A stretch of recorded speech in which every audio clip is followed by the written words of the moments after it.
નમસ્કાર દર્શક મિત્રો, આપ જોઈ રહ્યા છો 24 ન્યૂઝ ગુજરાત, જ્યાં સમાચાર છે સત્યના પક્ષે અને જનતાના માટેની લડત છે નિરંતર. ગુજરાતના દરેક ખૂણામાંથી લોકલથી લઈને નેશનલ સુધી દરેક ઘટના, દરેક હકીકત સૌથી પહેલા અને સૌથી સાચી રીતે ફક્ત અહીં. હું છું અર્પિતા પટેલ. ચાલો શરૂ કરીએ આજના મુખ્ય સમાચાર. સોનગઢ જિલ્લામાં પરમ પૂજ્ય શ્રી હરીશગીરી મહારાજની અદ્ભુત સેવા અંતરિયાળ ગામોમાં ધાર્મિક જાગૃતિનો પ્રદીપ.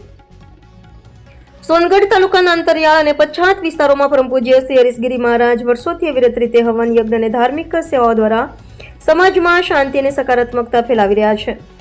હિન્દુ અને સનાતન ધર્મ પ્રત્યેની તેમની અખંડ ભક્તિ અને નિસ્વાર્થ સેવા ભાવને કારણે લોકોમાં ભારે આસ્થા અને વિશ્વાસ જોવા મળે છે.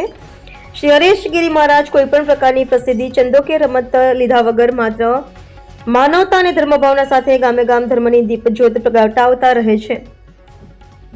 બાપા સીતારામનગર ખાતે આવેલ તેમના આશ્રમમાં દરરોજ દૂર દૂરથી ભક્તજનો લાઇનમાં ઉભા રહી ધ્યાન, દર્શન અને ધર્મ સલાહ લે છે.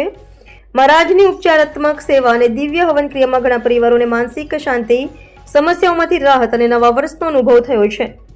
સમાજમાં ખાસ કરીને ચર્ચાસ્પદ વાત એ છે કે મહારાજની પ્રેરણા અને માર્ગદર્શનથી અનેક એવા લોકો ફરી હિન્દુ ધર્મમાં પરત ફર્યા છે જેઓ ભૂલથી અન્ય ધર્મ અપનાવી ચૂક્યા હતા. કોઈ પ્રચાર, દબાણ કે લાલચ વિના માત્ર પ્રેમ, સમજણ અને સનાતન મૂલ્યોની ઉજાગરતા દ્વારા કાર્ય શક્ય બન્યું છે. સોનગઢ તાલુકાના લોકોમાં એવી માન્યતા છે કે મહારાજની પાસે વિશેષ આધ્યાત્મિક શક્તિ છે જે સમયમાં માર્ગદર્શન અને આશા આપે છે.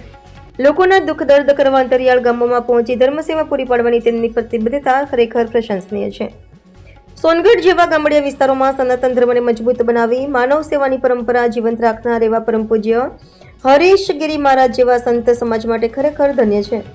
રિપોર્ટર હાર્દિક જોશી, સોનગઢ.